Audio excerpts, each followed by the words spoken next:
Hi guys, so today I'm gonna go over some updated news about Trump, the Supreme Court, um, decisions on Trump, actions, some issue with Sudan, the country, in terms of U.S. aid for the country, uh, an interesting comment made by a Republican governor, and more information of what's going on with the White House. So all these things are gonna be from April 2025 in various dates.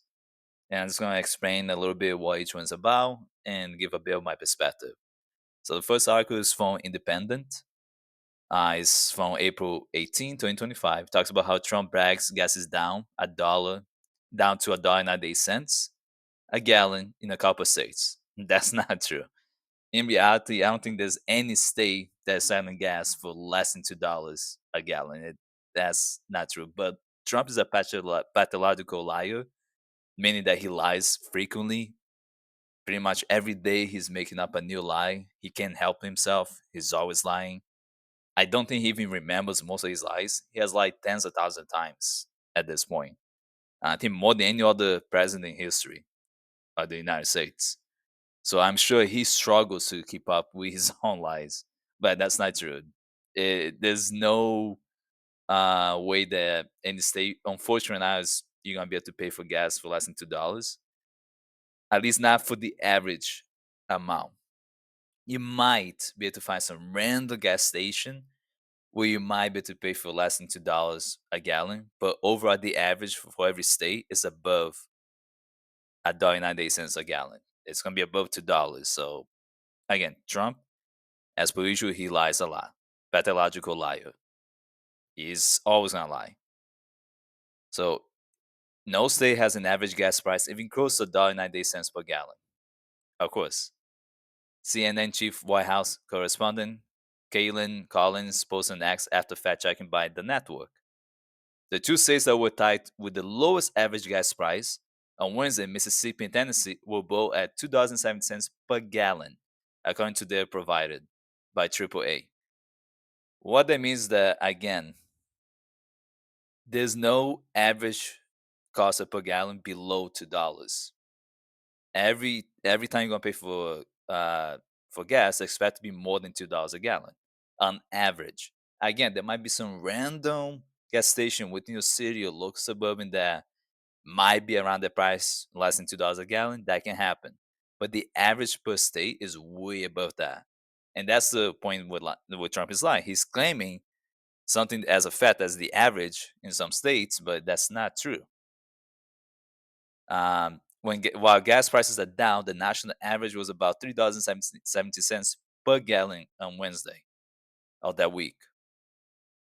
So why lie about this? Because Trump lies. He wants to act like he's been doing a great job, that he's saving you money when he's costing you more money. Doge actually increased the deficit of the United States. And during Trump first term, he also increased the deficit by trillions of dollars. He's doing the same thing even more now again. So we're going to be even more in depth than in his first term. As per usual, when we have for the last 3 or so decades, a Democratic president comes in and fixes a lot of these financial problems. When Obama came in, his first term was just trying to fix the economy that Bush fucked for 8 years straight or 2 terms straight. Then his second term was doing some more better progressive thing as much as he could, with not much help from Congress. Unfortunately, Trump comes in, fucks up the economy, being more in debt than before, and then the cycle continues. And then Biden came in, fixed a few things in his first term, expand the Social Security for millions of Americans, something that a lot of people didn't realize it did, right? Back in December 2024. And unfortunately, as Trump's cycle came in, they're already targeting the Social Security Administration, firing staff, making people have to go through using Twitter to contact Social Security Administration for assistance, really conflict interest illegal crap. And people don't think like that's a big deal when it is. When he's making the economy worse than it was before. And when Biden was leaving, the US had a great economy. Yes, in a grand scheme of things, the guy explained that. Middle class were maybe okay. Upper class were doing really well. Of course, the wealthy were doing extremely well.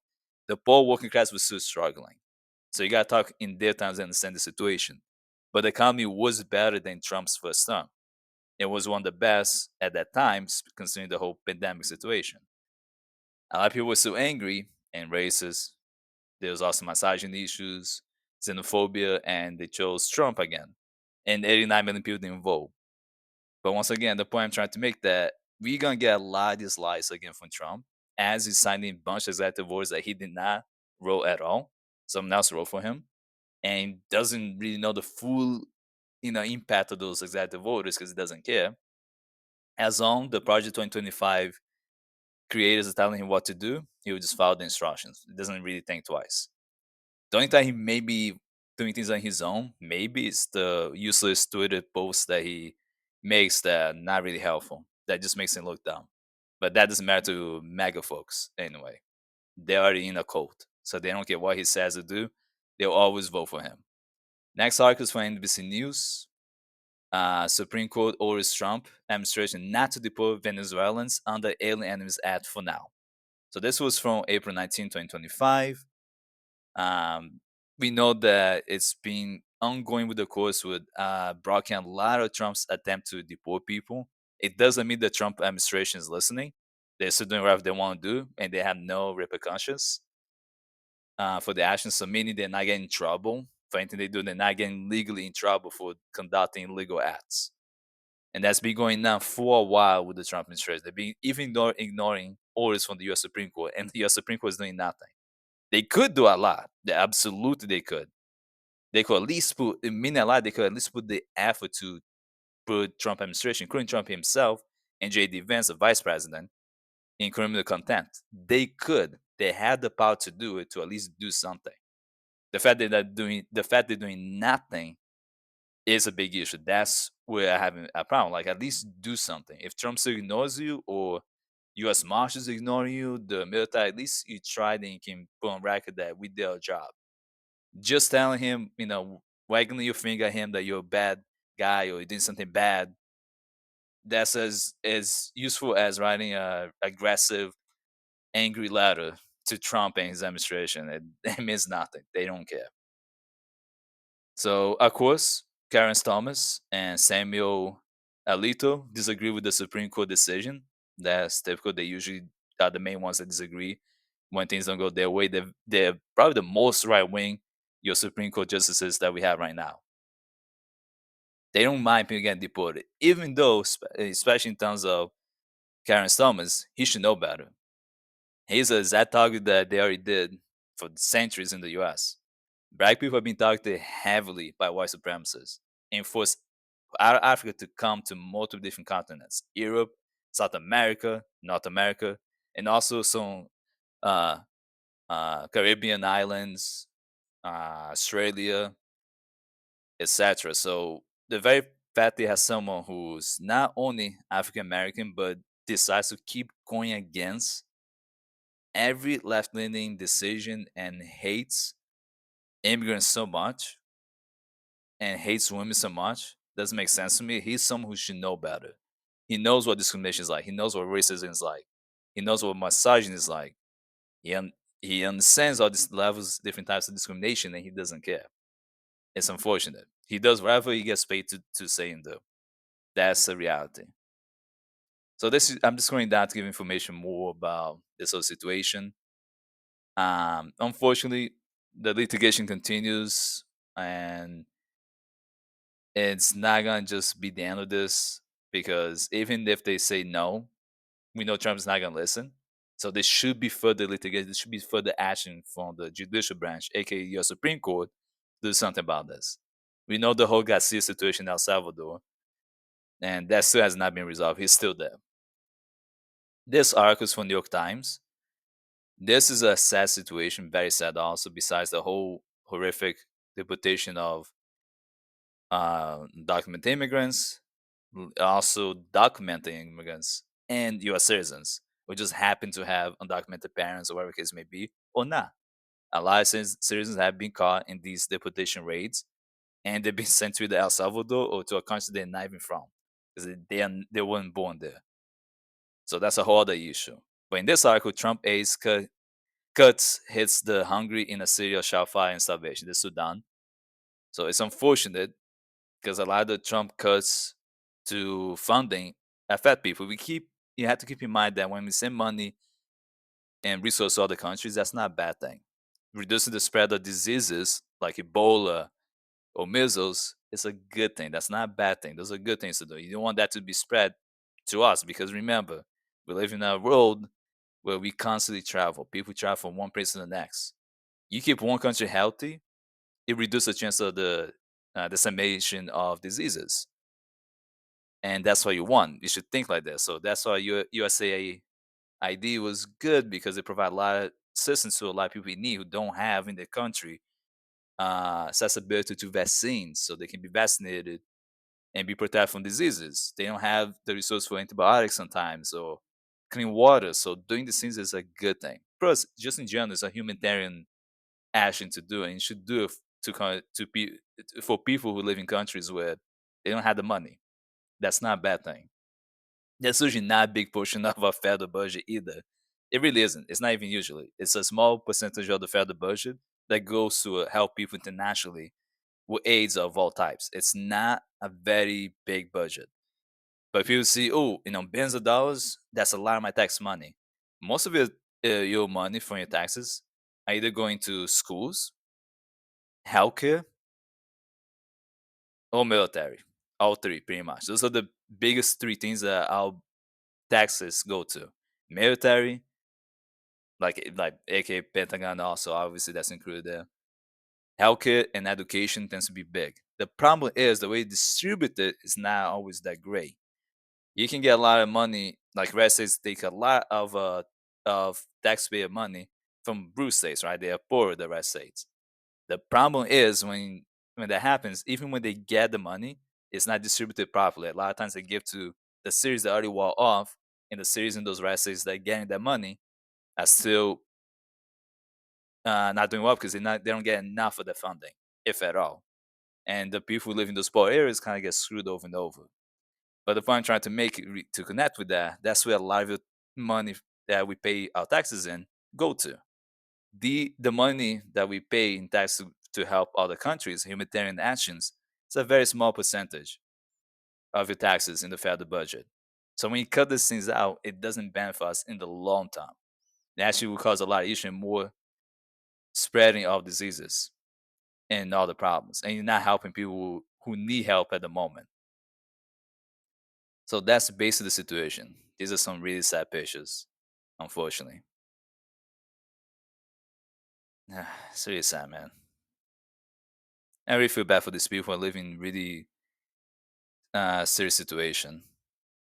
And Sudan's having civil war in its third year, and it's the worst humanitarian crisis in decades. So they're really suffering a lot.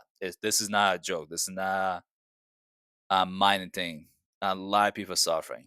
About 400,000 people were scattered and hundreds killed in Darfur in the past week alone, as paramilitary fighters overran the country's largest camp for displaced people, the United Nations said. Last year, the US gave $830 million in emergency aid, helping 4.4 million Sudanese. The United Nations estimates that was far more aid than any other country provided. But after Mr. Trump, aka our current president, halted that lifeline in January by dismantling the US Agency for International Development, the effects in Khoton, hopefully I'm not pronouncing that the best, was devastating. Within days, over 300 supplications run by emergency response rooms and network of democracy activists turned volunteer aid workers were forced to close. Without money, he can't run any help. He can't keep going providing food for people. Any cutting aid could be deadly. More than 600,000 Sudanese people are already living in famine, meaning a lot of them are starving. They don't have food and water. Another 8 million are on the cliff edge. I mean, they're about to be dealing with starvation and dehydration. Yeah, it's very sad. In an email, a State Department spokesman said that the U.S. was still helping 4 million people inside Sudan, as well as 3.8 million refugees in neighboring countries. Yeah, but this is a big problem. So USAID official who once helped make the payments have been fired. A workforce of about 10,000 being reduced to about 15 positions, leaving the American China system mid in chaos. Yeah, when you had 10,000 people working, now you only have 15. That's a huge drop in numbers. You're not gonna be able to do anything. That's the way Trump is doing. Trump knows the things he cannot just get rid of easily, so he dismantle the organizations as much as he can, reduce the workforce so that they just crumble. And now you have no agency like EPA or USAID and among others, no, Social Security, dismantle it so you're not making them illegal, you're not getting rid of the agency or department, but then you make them completely useless, which is the same thing. That's what Trump does all the time. So I'm just scrolling down for more information. You guys can read more in detail. The problem is millions of people could easily die by not getting this aid, and that's not fair to them. Yeah, it's a tough situation. Very, very tough. Very sad. And it's a very minority child. Now, I'm not saying other countries cannot also put more help in, but keep in mind, a lot of countries don't have that huge amount of money. A lot of European countries are much, much smaller than the US, and they don't have as many people there either. Meaning they don't have as much of a large population. We have over 330 million people live in the US. A lot of European countries don't have that number of people. So we gotta keep in mind that yes, they have someone they can send, but US can do much more comfortably without impacting us too much in terms of increasing our taxes. The reason why our taxes keep going up a lot is because we keep being forced to keep funding the military constantly and not having universal healthcare and not improving our education and making things very expensive. And then we the federal government keeps giving taxes, free benefits to the rich and wealthy, meaning they will cut the taxes of the rich and wealthy. Kind of like the PPP loan, where big corporations were able to get free money, like billions of dollars, and never have to pay it back. But people with student loans have to pay it back in full force with interest on top. Many people would love to just pay student loans and not have to worry about interest on it. Imagine if you only borrow $50,000 and you just pay 50,000. So if you pay $100 every month or you pay $1,000 every month, it always goes down every month. You don't have to worry about interest. At least if they're government slash public loans, right? They're not private ones. That's how it should be. So it's a very sad situation also we that the federal government loves to reduce the taxes that the rich have to pay if they pay anything at all, but make the working class, middle class people, the poor, pay a lot more in taxes. And in the end, we had this situation where people in Sudan have to just deal with so much crap when they are not the issue. I'm just scrolling down so you guys can see now. It's a serious situation. Yeah, not having this funding is a big, big problem. We'll see how things go the next few months. There's not much I can say about that. This other article from twoparagraphs.com, April 16, 2025. Republican governor candidate proposes female undocumented immigrants can say if they marry incels. So basically what they're proposing is to make undocumented women the sex slaves. That's basically the idea. And there's a Republican governor running in Cali, if I'm not mistaken. More than a dozen candidates have announced that they're running for California Governor Gavin Newsom's job in 2026. Among the six Republicans who have so far launched their campaign is unmarried Catholic construction manager Kyle Langford. And saying something like this is horrific. Just to give an idea that a lot of Republicans think like this, like, oh, you can stay, just become my sex slave. Really disgusting shit. And I'm sure that many majority Republicans are going to agree with that and be cheering because they don't care about undocumented immigrants. To them, they're just property or a number. They're not important. It's very sad. Xenophobia and racism and obviously misogyny and sexism are very strong in the Republican Party.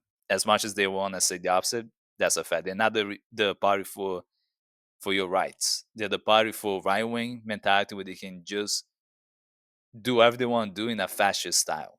That's a Republican Party. That's why Trump is very loved by Republicans for the most part instead of being hated. That's why he has a MAGA folks who support him so much because they love fascism. They love the idea of having someone can just do whatever they want and not follow the law. As long it screws over disadvantaged groups. Even though they will still be miserable, even though they will also suffer even more under fascist regime, but they will feel like, hey, if I'm suffering, at least everyone else is suffering. Maybe a little bit more because now I'm white, so I won't suffer racism, but I will still suffer financially. But at least those people, they're getting deported, or they will also be losing their jobs, so they're gonna be unemployed just like me. It's a horrible mentality, but there's so many people nationwide who thinks like this. They're single issue voters at best, and they love to see people not have their rights be taken away. Women not be able to have an abortion, people getting deported without due process, women being told that, hey, go back to the house, you're gonna be just a stay-at-home parent or stay-at-home wife, and you're gonna have to have sex with me whether you like it or not, which is rape. They love the idea. They don't realize that, or may not care that it will affect their future children, because then their children are gonna suffer as well. Generational poverty is a big issue. Just like you have generational wealth, where you can transfer your wealth as a parent to your child, you can also transfer, unfortunately, your poverty, your crappy livelihood to your children. That's a lot of people live through generational poverty for decades, if not centuries, and they're stuck in that cycle. Some people break it, they break off when they have a chance to be more educated and they realize that voting for people who don't care about social issues and don't, especially the rights of disadvantaged groups, will only cause you to lose more money. Like getting your DI does not help you make more money. Well, actually, the opposite. DI actually improves the meritocracy mentality. It does not reduce it. But a lot of people don't comprehend those things. In this article, the Harvard Crimson website talks about how the White House officials say they sent Harvard April 11 demands in error. New York Times report. Um, this from April 19, 2025. So we know the whole situation with Harvard, being forced to stop the DI programs, initiatives, or they lose funding, or they're gonna lose the nonprofit status, which is really dumb from the federal government, considering they have no really good reason to do this, but they will try. And man, Harvard is known to have a bunch of lawyers. This is not whatever college. This is an Ivy League university. They have some of the best lawyers who graduated from there or are going to graduate soon. It's really not a good decision the White House to try to mess with Harvard or any Ivy League university. So they now claiming that all the demands they were having, they were trying to tell Harvard to do was an error, but it just goes back and forth. It's so incompetent to see a president's administration being so bad at their job, so bad, and people cheering on this and not thinking critically how bad it is to have a president who cannot even run his administration properly and just makes mistakes, more specifically bad decision after bad decisions every time. Look at Musk. He's losing so much money from Tesla, and it doesn't have to be that way. The problem is the short term, oh, but my stocks might be going well. But if you're losing so much money, your business is going to go downhill. Why? You shouldn't. It Musk should know better that no MAGA is going to give a crap that much about EVs. Every time I see someone who's a Republican, who really loves right wing mentalities, they have pickup trucks, very heavy gas powered vehicles. They don't buy EVs. That's something that more in general people who are more educated about climate change care about. Want to reduce their CO2 footprint, stuff like that. No redneck in the fields, in a farm or working construction, going to care about climate change for the most part. Let's be honest. That's the reality of majority Republicans, and even the ones that are not Trump supporters will probably agree. Majority of them don't care about climate change. They don't care about enhanced technology. They care about themselves and their racist mentality. So that's what want to screw you over. Having a college, Ivy League university like Harvard, uh, going out, against Trump and disagreeing and not backing down is important, and it demonstrates that Trump is just being competent and not doing the right thing. It's just really dumb. Because the problem when you cut this funding, you cut federal grants and contracts. That's not a good thing. This doesn't help people who are able to get funding and be able to go to Ivy League university like Harvard for free because they're low income household, but they have excellent grades. That this should be one of the very few people uh, who can be admitted to the college. But anyway, let me know what you guys think in the comment section about everything discussed today. If you agree, disagree with what I was talking about, or if you have a different perspective on what could be done better by Trump administration to fix some things. They can always just be great. I would love Trump to be amazing as job, but I know he won't be. He's a piece of shit. And now it's not like I'm someone who's wishing the Republican Party to fail. That's what Republicans do with the Democrat Party. They want them to fail. I want the best thing for American people and residents. But I know, realistically speaking, Republican Party doesn't give a crap about the regular people. But let me know what you guys think. And we can always have a discussion, debate if needed, and come up with ideas if possible. That's up to you guys. If you enjoyed the video, like and subscribe. Watching this TikTok, follow us on TikTok. And I hope everyone has a great